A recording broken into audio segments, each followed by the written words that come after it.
Alright mga ka-J-Works, meron tayo ditong CRF 450X na sira yung rear shock and need natin a rebuild. Yan, kumakalog na.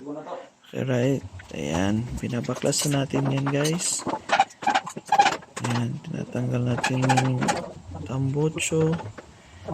Ayan, harapan kami magtanggal sa tambutso yan kasi kailangan paluwagan yung subframe. Ayan, tanggal na. And tapos next, tatanggalin natin yung linkage bolt para matanggal natin yung shock, tsaka iangat natin yung gulong sa likod. Ayan guys, hindi nyo na makikita dyan guys kasi medyo natabunan ng ano natin kasi nasa likod yung video natin. Yan yung mga tanggalin dyan guys, yung tanggalin ng ano, tapos upuan. Kailangan kasi natin maangat kunti yung subframe, tanggal natin yung upuan. Ayan guys, tatanggal na natin dyan yung gear shock. Ayan, angat konti yung subframe. Medyo nahirapan kami konti kasi medyo masikip siya guys. Ayan, kita nyo nakalabas na guys. Alright, lagay natin sa vise. Ayan, tanggal natin yung spring. Ayan, ganyan lang kadali mag rear shock guys, rebuild ng rear shock.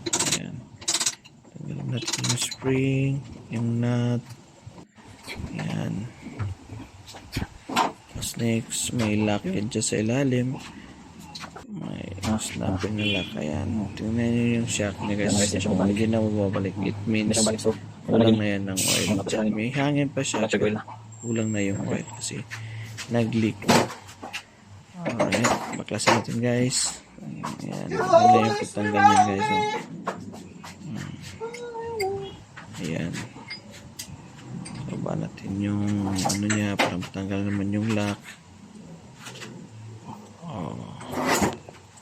Ayan, tapos yan, hugutin natin yung ano mismong rod. Ayan, tanggal na. Alright, medyo madumi na yung langis niya guys, pero itong shock na to na rebuild na rin ito, napalitan na rin ng dati ng wheelset. Ayan, nakabaklas na lahat guys. Skip na natin guys kasi nalubat yung phone ko. Ayan, dito na tayo sa nakabuo na siya. Ayan, ayos na guys, bumabalik na yung shock. Alright, ayan, subukan natin dyan. Ang ganda na ng play. Ayan, pwede na pang trail ulit. Alright, dito lang sa J-Works. Bye.